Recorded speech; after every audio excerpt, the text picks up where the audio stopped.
చందమామ కథ పంచమాంగ బలం.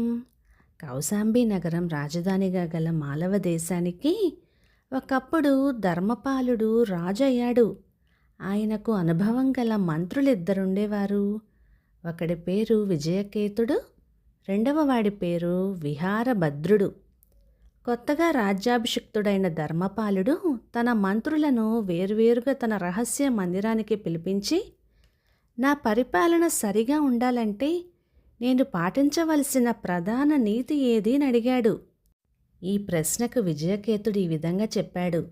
రాజా, అన్నింటిలోకి ప్రధానమైనది దండనీతి. అగ్నిచేత బంగారానికి కాంతి వచ్చినట్టే, సమ్మెట దెబ్బల చేత ఇనుముకు బలం వచ్చినట్టే దండనీతి ద్వారా పరిపాలన ప్రకాశిస్తుంది. ప్రజలకు హాని సోకదు, వారు సుఖపడతారు అని చెప్పాడు. తర్వాత విహారభద్రుడు కూడా వచ్చి ఈ విధంగా చెప్పాడు. రాజా, పరిపాలన దుస్తరమైనది. ఆదర్శంగా పరిపాలించే రాజుకు నిద్రాహారాలు కూడా ఉండవు. అందుచేత బుద్ధిమంతుడైన రాజు పరిపాలనా భారాన్ని సమర్థులైన మంత్రులపై వదిలి తనవి తీరా సుఖాలను అనుభవించాలి అని చెప్పాడు. రాజు ఆశ్చర్యపడి, మరి రాజనీతి మాట అని అన్నాడు. రాజా, నీతి పుస్తకాలలో ఉంటుంది. తమ సుఖం కోసం నీతిని వ్యాసపరాశరుల వంటి వారే ఉల్లంఘించారు కదా. మన వంటి మానవ మాతృలెంత? నీవు చిన్నవాడవు. ఈ యవ్వనము రాజభోగాలు శాశ్వతమా?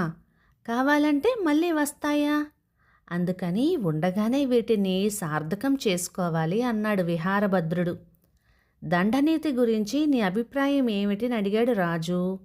విష్ణుగుప్తుడు సంగ్రహపరచిన దండనీతి చూసినా 6000 శ్లోకాలున్నాయి. అదంతా వల్లెవేసినా దానికి భాష్యం చెప్పటానికి బోలెడంత శబ్దశాస్త్రం చదవాలి. అప్పటికి ఒకరు చెప్పే అర్థాలు మరొకరు ఒప్పరు. మనం లోకవృత్తం అనుసరించిపోవలసిందే గాని శాస్త్రాల వల్ల కొంచెం కూడా పని కాదు అన్నాడు విహారభద్రుడు. ధర్మపాలుడికి ఈ సలహా నచ్చినట్టుగా కనపడింది. ఆయన రాజ్యభారమంతా విహారభద్రుడికి వదిలిపెట్టి తాను జోదము, వేట, తాగుడు మొదలైన వ్యసనాలలో మునిగిపోయాడు. విజయకేతుణ్ణి పిలిచేవాడు కాదు, ఏ సలహాలు అడిగేవాడు కాదు. పైకి చూడటానికి విహారభద్రుడిదే రాజ్యం అన్నట్టుగా కనపడింది. ఆయన ఏ విషయము రాజుతో చెప్పేవాడే కాదు. అన్ని రాజకార్యాలు తానే స్వయంగా చూసేవాడు. ఆయన ద్వారా అన్యాయం జరిగిన వారు రాజుతో మొరపెట్టుకునేటందుకు కూడా వెళ్ళలేదు. విహారభద్రుడి ఆదరం లభించిన వారు విశృంఖలంగా ప్రవర్తించనారంభించారు. క్రమంగా దివాణమంతా అరాచకమైపోయింది. ప్రజలలో కూడా జూదము, తాగుడు మొదలైనవి హెచ్చిపోయినాయి. వీటి వెంటనే దొంగతనం కూడా ప్రబలింది. అయితే జూదరులు, తాగుబోతులు తమ అవసరాల కోసం చేసే దొంగతనాలకు శిక్ష కూడా ఉండేది కాదు. ఎందుకంటే న్యాయాధికారులు కూడా అటువంటి దురభ్యాసాలు కలవారే కదా. కౌశాంబి నగరంలోని అరాచక స్థితిని గురించి చోళ దేశానికి వార్తలు వెళ్ళాయి. మామూలు పరిస్థితుల్లో అయితే చోళరాజు మాలవ దేశాన్ని జయించలేడు. ఇప్పుడు పరిస్థితులు మారటం వల్ల ఆయన తన మంత్రి కొడుకును వినీతుడు అనేవాణ్ణి కౌశాంబికి పంపించాడు. వాడు వచ్చి దివాణం పరిస్థితులన్నీ గమనించి మెల్లిగా విహారభద్రుడి అండ చేరాడు. ఇద్దరూ కలిసి కుట్ర చేశారు. ఒకనాడు విహారభద్రుడు వినీతుణ్ణి రాజు దగ్గరికి తీసుకొని పోయి, రాజా, ఇతను చోళదేశపు మంత్రి కుమారుడు. తన రాజు చేత అవమానం పొంది పగబట్టి మన ఆశ్రయం కోరి వచ్చాడు. మన శత్రువుకి శత్రువైన వాడు మన మిత్రుడేనన్న రాజనీతి ప్రకారం ఇతనికి మనం ఆశ్రయం ఇవ్వవచ్చు అని రాజుతో చెప్పాడు. రాజు దీనికి అంగీకరించాడు. విజయకేతుడికి ఇదేమీ నచ్చలేదు. ఆయన రాజు వద్దకు వెళ్ళి, రాజా, ఈ వినీతుణ్ణి మనం పరీక్షించకుండా చేరనివ్వటం పొరపాటు. చోళరాజు మన దేశం మీద చాలా కాలంగా కన్నువేసున్నాడు. మనల్ని జయించటం అలవి కాకనే కాలానికి కట్టుబడి ఉన్నాడు. ఈ వినీతుడు మన కోట రహస్యాలు చోళదేశానికి చేరవేస్తే మన పతనం తప్పదు అని హెచ్చరించాడు కూడా. పిచ్చివాడా, మనమే చోళదేశపు రహస్యాలు వినీతుడి దగ్గర నుంచి తెలుసుకుందాము. నువ్వేం భయపడకు అని అన్నాడు రాజు. చూస్తుండగానే ధర్మపాలుడి ఆస్థానంలో వినీతుడు గొప్పవాడైపోయాడు. అతని పరివారం రోజురోజుకి మారుతూ ఉండేది. చోళదేశం నుండి నిత్యము ఎవరెవరో వచ్చి వినీతుడి వెంట కొద్ది రోజులు తిరిగి మాయమైపోతూ ఉండేవారు. వీరంతా చోళరాజ్యం మన చేతికి రావటానికి ప్రాణాలొడ్డేవారే అని వినీతుడు రాజుతో చెప్తూ ఉండేవాడు. ఈ విధంగా వచ్చిన వారంతా చోళ సైనికులు. వారు ఒక్కరూ తిరిగిపోలేదు. వారందరినీ రహస్యంగా దాచటానికని వినీతుడు ఒక పెద్ద బ్రహ్మాండమైన ఇంటిని ఒకదాన్ని కట్టించాడు. ఆ ఖర్చు కూడా దివాణం ఖర్చుతోనే కట్టించాడు. దాని చుట్టూ ఎత్తైన ప్రహరీ గోడలు నిర్మించాడు. దాని నిండా ఆయుధాలు చేర్పించాడు. వారిని రాజుగారి సొత్తుతోనే పోషించసాగాడు. కొద్ది కాలంలోనే 5,000 సైనికులు సమకూర్చబడ్డారు. ఇదంతా విజయకేతుడు తన గూఢచారుల వల్ల తెలుసుకుంటూనే ఉన్నాడు. వినీతుడి సొంత ఖర్చు కింద అయ్యే మొత్తాన్ని బట్టి అతను పోగు చేసిన సేనను కూడా ఆయన ఊహించగలిగాడు. రాజుగారితో చెప్పే ప్రయోజనం ఉండదని విజయకేతుడు తాను తెలుసుకున్న విషయాలను రాణి అయిన సునందాదేవికి తెలియబరిచాడు. ఆవిడ అదంతా భర్తకు చెప్పేసింది. ధర్మపాలుడు ఎన్నడూ వీరభద్రుణ్ణి పూర్తిగా నమ్మలేదు. అయితే తాను యువకుడు, రాజ్యానుభవం లేనివాడు కావటం చేత తన మంత్రులిద్దరిలో తన మేలు కోరినదెవరో తెలుసుకోవటానికి ఇంతకాలం నుంచి అమాయకుడిలాగా నటించాడు.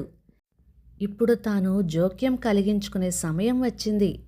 ఇలాంటి సమయం కోసమే రాజు ఎంతో కాలంగా ఎదురుచూస్తున్నాడు. మర్నాడు సభకు రాగానే ధర్మపాలుడిలో చాలా మార్పు కనిపించింది. ఆయన విహారభద్రుని పిలిచి, మంత్రి, రాజ్యాంగమంతా ఇంతకాలము నువ్వే చూస్తున్నావు, ఇవాళ నేను చూస్తాను అన్నాడు. విహారభద్రుడు చమత్కారపు మాటలతో రాజు మనసు మళ్లించాలని చూశాడు, కానీ లాభం లేకపోయింది.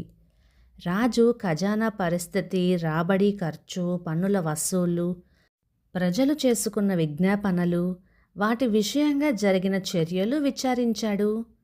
మంత్రి, శత్రురాజులు మనపై వచ్చి పడితే వారు గెలవటానికి మన పరిస్థితి అనుకూలంగా ఉన్నది, దీనికేమంటావు అని అడిగాడు రాజు విహారభద్రుణ్ణి. రాజా, ఇప్పుడు మనకు యుద్ధ భయం ఏమిటి అని అన్నాడు విహారభద్రుడు. చోళరాజు మన మీదకి పంచమాంగ బలాలతో ఎత్తిరాబోతున్న సంగతి నీకింకా తెలీదా అని అన్నాడు. విహారభద్రుడు తెల్లబోయి, పంచమాంగ బలాలేమిటి మహారాజా అని అన్నాడు. ఆనాటి సేనలలో రథ, గజ, తురగ, పదాతి బలాలుండేవి. వీటిని చతురంగ బలాలు అనేవారు. చతురంగ బలాలతో చోళరాజు మన మీదకి వస్తాడు. పంచమాంగ బలం మన ఉప్పు తింటూ మన దేశంలోనే ఉన్నది. ఈ సంగతి కూడా తెలియని నిన్ను మంత్రిగా ఉండనివ్వటం మంచిది కాదు అంటూ రాజు ఆయన్ని అప్పటికప్పుడే ఖైదు వేయించాడు. విజయకేతుణ్ణి మంత్రిగా చేశాడు. వెంటనే రాజు, మంత్రి కలిసి వినీతుడు తన సైనికుల కోసం కట్టించిన భవనానికి వెళ్ళారు. ఆ భవనం ఎవరిది అని రాజు అడగగా అది వినీతుడిదేనని అక్కడి వారందరూ అన్నారు. రాజు వెంటనే వినీతుడికి కబురు చేశాడు. అతను వచ్చాక, ఈ భవనం నీదేనా? ఇంత పెద్ద భవనాన్ని ఎవరి అనుమతితో కట్టించావు? ఇందులో ఏమున్నది అని అడిగాడు రాజు. ఏలిన వారి కోసం మంత్రిగారు కట్టించమంటే నేనే దగ్గరుండి కట్టించాను ప్రభు. ఈ భవనం నాది కాదు. ఇందులో ఏమున్నది నాకు కూడా తెలీదు అన్నాడు వినీతుడు. నాకు ప్రస్తుతం ఈ భవనంతో పని లేదు. అందుచేత దీని వాకిళ్ళు, కిటికీలు మూసివేసి ఇటుకలు, సున్నము పెట్టి గోడలు పెట్టించండి. ఈ భవనంలో ఏమున్నది తర్వాత చూసుకుందాం. అంతదాకా వినీతుణ్ణి భద్రంగా చెరలో ఉంచండి అని అన్నాడు రాజు. ఒక్క పూటలో ఆ భవనం 5,000 శత్రు సైనికులకు గోరీ అయిపోయింది. వినీతుడు ఖైదు అయిపోయాడు. కానీ అది వరకే అతను పంపిన వార్తను బట్టి చోళరాజు తన చతురంగ బలాలతోటి కౌశాంబి కోటపైకి దాడెత్తి వచ్చాడు. దీనికంతకు సిద్ధంగానే ఉన్న విజయకేతుడు శత్రు బలాలను కోటదాకా రానిచ్చి తన బలాల చేత వారి బలాలను చుట్టుముట్టించాడు. కోట గోడల మీద ఉన్న సేనకు, తమ వెనుక చేరిన సేనకు మధ్య నలిగి చోళ బలాలు నాశనమయ్యాయి. అనుకున్న ప్రకారం సమయానికి కోట లోపల ఉన్న పంచమాంగ దళం ఎందుకు రాలేదో చోళరాజు ఊహించలేకపోయాడు. ఆయన యుద్ధంలో పరాభవం పొంది ఎట్లాగో ప్రాణాలతో తప్పించుకొని తన దేశం చేరాడు. ధర్మపాలుడు విహారభద్రుణ్ణి వినీతుణ్ణి విచారణ జరిపించి వారిద్దరికీ ఉరిశిక్ష విధించాడు. వారి శవాలను కోటగోడకు తలకిందులుగా వేలాడగట్టి గోడమీద పంచమాంగ బల నాయకులకు ఇదే శిక్ష అని రాయించాడు కూడా. కథ సమాప్తం. ఇక ఈ కథ 1955 ఆగస్టు నెల చందమామలో వచ్చింది. రచయిత ఎన్ మాణిక్య ప్రసాద్ గారు. ఇక ఈ కథ మీకు నచ్చినట్లయితే లైక్ చేయండి, షేర్ చేయండి. ఇలాంటి మంచి తెలుగు కథల కోసం మన ఛానల్ని సబ్స్క్రైబ్ చేయండి. Thank you.